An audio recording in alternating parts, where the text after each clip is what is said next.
Apa itu visi?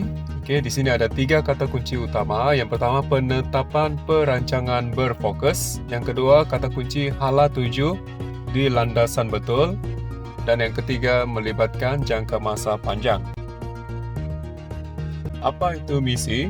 Okey, kata kunci yang penting sini menjelaskan tujuan atau matlamat utama sesebuah organisasi. Yang kedua, kata kuncinya ketetapan melaksanakan aktiviti perniagaan. Seterusnya, apa itu objektif perniagaan? Jadi, objektif ni dikaitkan dengan matlamat atau sasaran yang ingin dicapai. Dan biasanya sasaran tu boleh diukur ataupun menggunakan perkataan SMART, S-M-A-R-T.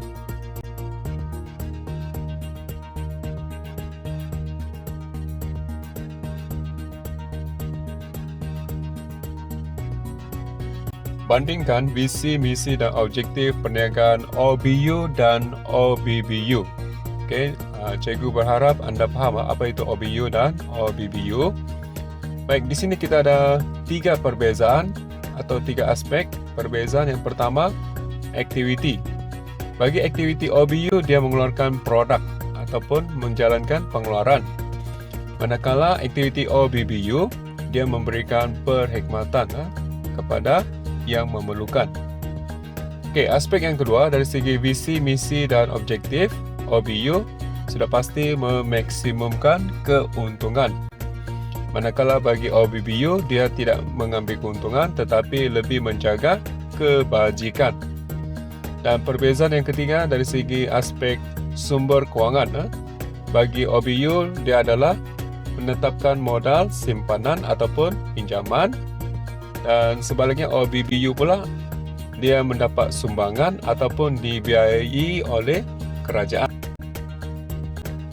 Terangkan ciri-ciri objektif SMART, S-M-A-R-T bagi sesebuah perniagaan. Okey, yang pertama huruf S, spesifik. Okey, dia punya kata kunci merupakan objektif secara khusus, jelas dan konkret. Okey, yang kedua M, measurable ataupun boleh diukur. Okay, dia punya kata kunci suatu pernyataan objektif yang boleh diukur sama ada secara kuantitatif dan kualitatif. Dan yang ketiga A, attainable, boleh dicapai, iaitu sasaran boleh dicapai. Yang keempat realistik, R, realistik, munasabah, okay, iaitu objektif yang tidak mustahil untuk dicapai dengan sumber manusia dan sumber fizikal yang mencukupi. Dan seterusnya T, time frame ataupun jangka masa, iaitu memerlukan tempoh masa untuk mencapai sesuatu kejayaan. Jelaskan huruf M dalam ciri-ciri objektif SMART. Okey, kata kunci yang pertama boleh diukur ataupun measurable. Kata kunci yang kedua dalam bentuk kuantitatif. Okay, sama ada dalam bentuk nombor, angka, masa atau wang.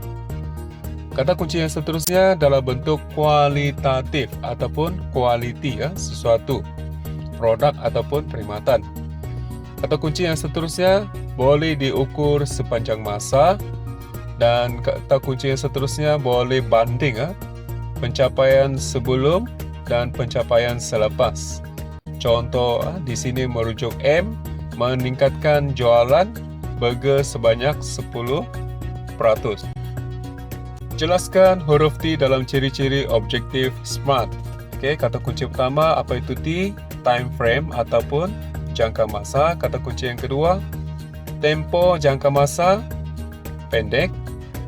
Kata kunci yang ketiga mungkin tempo jangka masa panjang, iaitu lebih 5 tahun.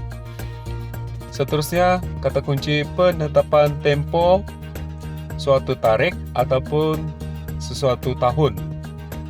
Dan seterusnya menunjukkan tempo masa yang diperlukan.